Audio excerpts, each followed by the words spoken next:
அனைவருக்கும் வணக்கம். இன்றைய யோகா பகுதியில பார்க்கக்கூடியது சில ஆசனங்கள பார்க்க போறோம். இது பெண்களுக்கான பகுதி.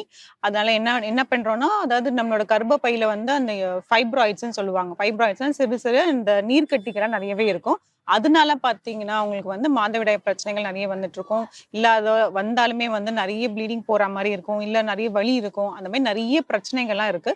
ஸோ, அதுக்காக சில ஆசனங்கள வந்து நம்ம பார்க்க போறோம். ஒரு சில ஸ்ட்ரெச்சஸ் மாரி தான் இருக்கும். இதுல வந்து 2 பயிற்சி பார்க்க போறோம் இன்றைய பகுதியில. பயிற்சி 1 ஒண்ணும் இல்ல. சிம்பிளா தான் இருக்கும். இப்ப நம்ம ஒரு விரிப்புல இப்படி உட்கார்ந்துட்டு, ஒரு கால மட்டும் நம்ம மடக்கிர்றோம். இன்னொரு கால வந்து வலது பக்கமா வந்து நீட்டப் போறோம். வலது கால வலது பக்கமா நீட்டப் போறோம். உங்களோட வயிறு இடிக்காத அளவுக்கு இந்த கால வந்து வைக்கணும். அதாவது நீங்க ரொம்ப இப்படி முன்னாடி வைக்கக்கூடாது. கொஞ்சம் இப்படி தள்ளி இப்படி அகட்டி வைக்கணும். கால்கள் இந்த விரல்கள் வந்து மேல் நோக்கி பார்த்த மாரி இருக்கணும். இப்ப கைகள் முன்னோக்கி தூக்கிட்டு, மேல் நோக்கி தூக்கி அப்படியே வந்து கைகள் கோக்கப் போறோம். கோத்துட்டு இந்த காத ஒட்டி அப்படியே வைக்கப் போறோம். இது மாரி வந்து நம்ம தொடர்ந்து வந்து செஞ்சுட்டே இருக்க போறோம். வலது பக்கத்துல வந்து அப்படியே சாஞ்சுட்டு முன்னோக்கி வந்து சாயப் போறோம்.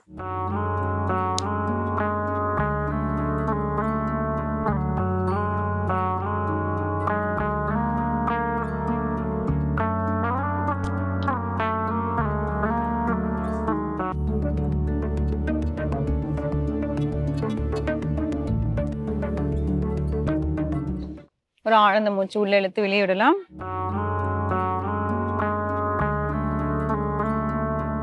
இதே மாரி வந்து நம்ம இடது பக்கம் வந்து பண்ண போறோம். இது வந்து தொடர்ந்து வந்து டைனமிக்கா செஞ்சுட்டு வரணும். டைனமிக்னா தொடர்ந்து செய்றது. வலது பக்கம் குனிஞ்சுட்டு அப்படியே வந்து முன்னோக்கி குனியணும். இந்த மாரி பண்ணும்போது பார்த்தீங்கன்னா, நம்மளோட வயிற்று பகுதி வந்து நல்லாவே வந்து இந்த சைட்ல பண்ணும்போது இந்த இந்த பக்கம் வந்து அழுத்தம் குடுக்கும். நம்ம முன்னோக்கி குனியும்போது வந்து நம்மளோட மேல் நோக்கும் கீழயுமே வந்து நல்லாவே அழுத்தம் தரும். ஸோ, அதனால நம்ம கர்ப்பப்பைகளுக்கு வந்து அந்த அந்த கான்ட்ராக்ட் ரிலாக்ஸ் ஆகும்போது பார்த்தீங்கன்னா, அந்த சிறு சிறு நீர் கட்டிகள் எல்லாமே வந்து போறதுக்கு சான்ஸ் இருக்கு. அதே மாரி வந்து இந்த பக்கம் பண்ணிடலாம். வலது கால் நல்லா மடிச்சு வச்சுட்டு, இடது கால இங்க வந்து சைட்ல வந்து நீட்டப் போறோம்.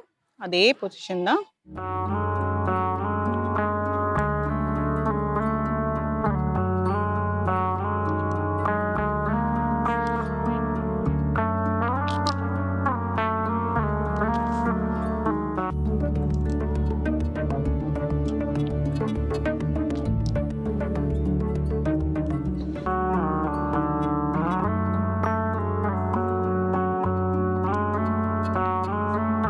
தளர்த்திக்கலாம்.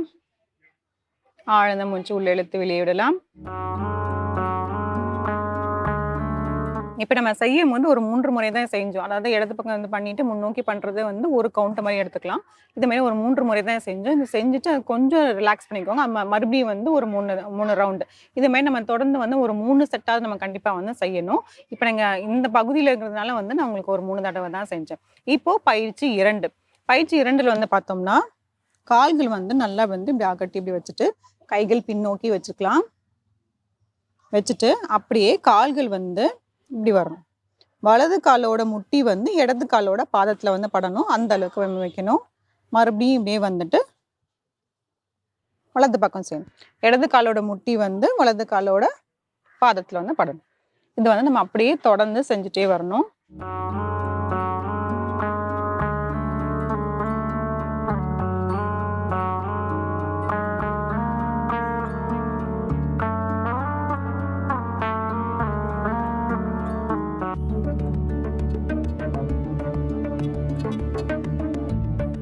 தளர்த்திக்கலாம்.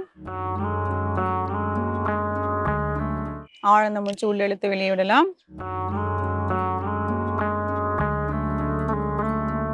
இந்த ஜிக்ஸாக் வந்து நம்ம ஒரு சிம்பிளா அப்படியே சொல்லலாம். இத வந்து நான் தொடர்ந்து வந்து நம்ம செஞ்சுட்டே வரணும். இப்போ ஒரு 5 முறை, 6 முறை தான் நம்ம செஞ்சிருப்போம். ஒரு இடது, ஒரு வலது வந்தா ஒரு டைம். இது மாரி வந்து ஒரு 10 முறை செஞ்சுட்டு கொஞ்சம் ரிலாக்ஸ் பண்ணிட்டு, மறுபடியும் ஒரு 10 முறை செஞ்சுட்டு, கொஞ்சம் ரிலாக்ஸ் பண்ணிட்டு, மறுபடியும் ஒரு 10 முறை செய்யணும்.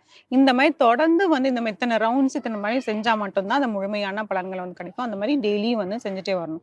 இந்த மாரி பண்ணும்போது பார்த்தீங்கன்னா, உங்களுக்கு இடுப்பு பகுதிக்கும் சரி, அதுக்கப்புறம் உங்களுக்கு வந்து நம்மளோட கர்ப்பப்பைக்கு நல்லாவே ரத்த ஓட்டம் அதிகமாக போகும். ஸோ இந்த பயிற்சியெல்லாம் முயற்சி செஞ்சு பாருங்க. மீண்டும் அடுத்த பகுதியில் சந்திக்கலாம்.